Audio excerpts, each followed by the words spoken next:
mindset and you see this big problem coming to your life, if your mindset is on praising God and speaking victory into your life, everything by faith will be completely changed, which is what is a believer should do.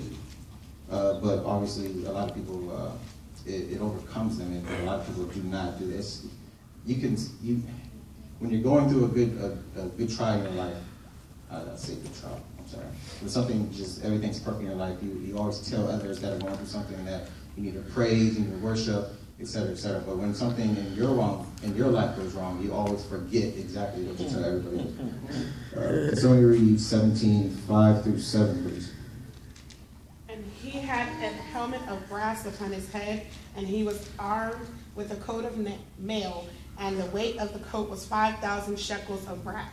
And he had greaves of brass upon his legs, and a target of brass between his shoulders. And the staff of his spear was like a weaver's beam, and his spear's head weighed 600 shekels of iron. And one bearing a shield went before him. You said through 7 or 8? Through 7, please. Okay, this part is basically talking about the characteristics of this problem or dilemma that you're going through. It looks like you might lose your job, you might lose your car, you might just get bad health, you might lose your house. But it's nothing but the devil trying to discourage you and trying to get your mind off of God's promise that he bestowed you from the very beginning. Somebody could read verses 8-11, please. 8 through 11? Yes, please. And he stood and cried unto the armies of Israel, and said unto them, Why are ye come out to set your battle in array? Am not I a Philistine, and ye servants to Saul? Choose you a man for you, and let him come down to me. If he be able to fight with me, and to kill me, then will we be your servants. But if I prevail against him, and kill him, then shall ye be our servants, and serve us. And the Philistines said, I defy the armies of Israel this day. Give me a man, that we may fight together. When Saul and all of Israel heard those words of the Philistine, they were dismayed and greatly afraid. Okay, so this part is what I got out of the...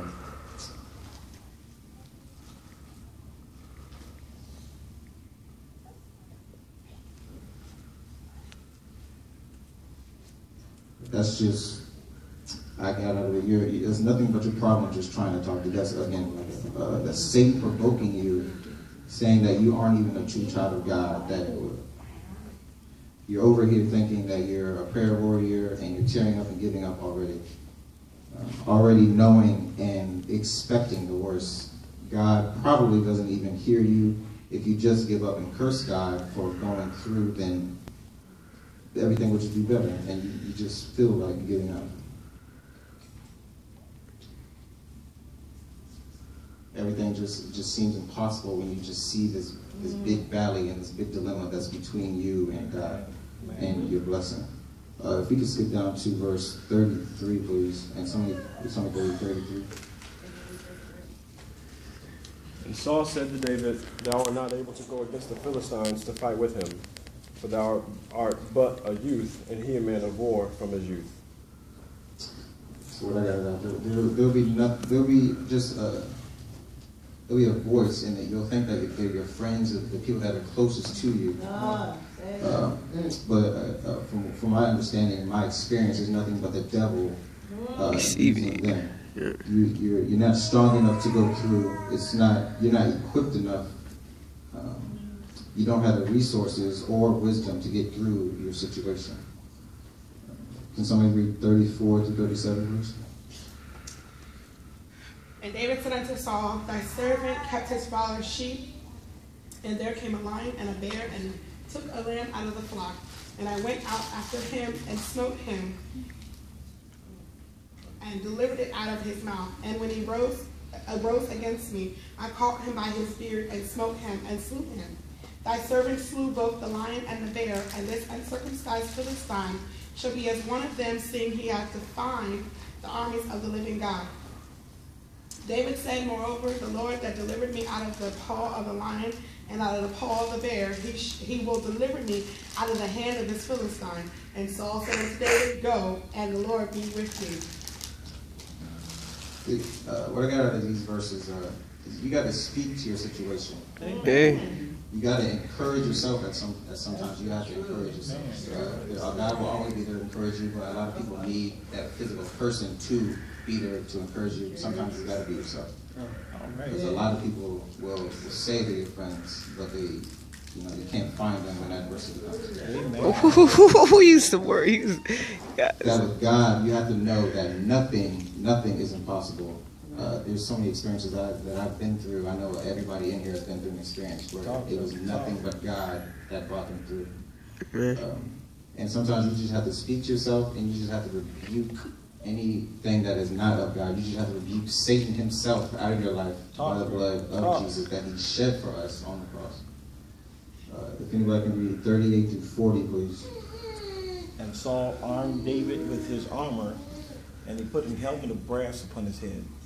Also, he armed him with a coat of mail. And David girded his sword upon his armor, and yet swayed to go, for he had not proved it. And David said unto Saul, I cannot go with these, for I have not proved them. And David put them off him. And he took his staff in his hand, and chose him 5 smooth stones out of the brook, and put them in a shepherd's bag which he had, even in a scrip, and his sling was in his hand, and he drew near to the Philistine. So it sounds like he's finally encouraged enough and equipped. Sometimes when you have to get encouraged and equipped, you have to start praising God where you're at, and you need to start your prayer life. That's where your prayer life has to come in effect. You have to start praying, and praising God, knowing that you've got the victory. And whatever's just in your life currently that you think is just not of God, it will just cease. If you just have that faith, it will just cease. Somebody could read 41 through 47, please. Good job, youngins. And the Philistine came on and drew near unto David, and the man that bare the shield went before him. And when the Philistine looked about and saw David, he disdained him, for he was but a youth and ruddy and of a fair countenance. And the Philistine said unto David, Am I a dog, that thou comest to me with staves? And the Philistine cursed David by his gods. And the Philistine said unto David, Come to me, and I will give thy flesh unto the fowls of the air, and to the beasts of the field. Then said unto David to the Philistine, Then said David to the Philistine, Thou comest to me with a sword and a spear, and with a shield, but I come to thee in the name of the Lord of hosts, the God of armies of Israel, whom thou hast defied. This day will the Lord deliver thee into mine hand, and I will smite thee, and take thine head from thee. And I will give the carcasses to the host of the Philistines this day, and to the fowls of the air, and the wild beasts of the earth, that all the earth may know that there is a God in Israel. And all this assembly shall know that the Lord saveth not with his sword and spear, for the battle is the Lord's, and he will give you into our hands. Amen. It seems like the problem is just getting closer and closer to him, as if you just imagine just two things coming together.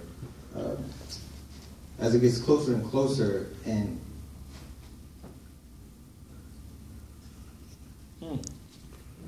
as the problem seems to get closer and worse, Satan will look at you and just think that you're nothing.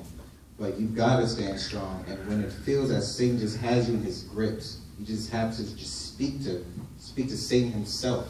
You have to be specific. You have to speak to Satan himself and say, just get behind me, Satan. Get under my feet, because I'm a child of God, of the Most High God, the Alpha, the Omega, my Redeemer, my strength, and the true way.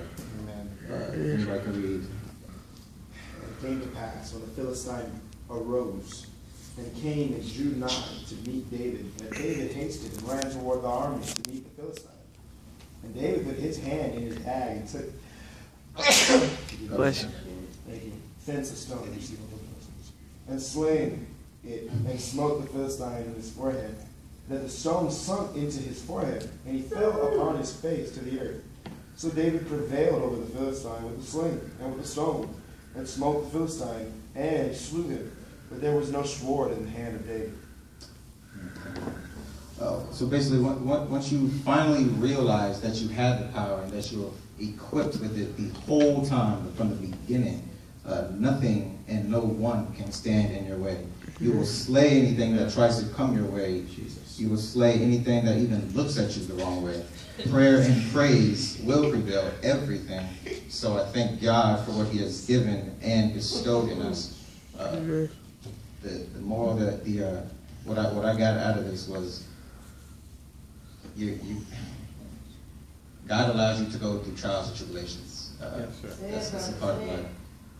And He's testing and increasing your faith. There's Thank people you, Jesus. that have things in their life right now that it seems like they're losing a little bit of faith. But if you can just rebuke that right now in the name of Jesus and just know you will get through, everything will be fine. It doesn't matter what you're going through. I've been through some things for a while, and just staying prayerful and faithful and having friends around me praying for me and with me.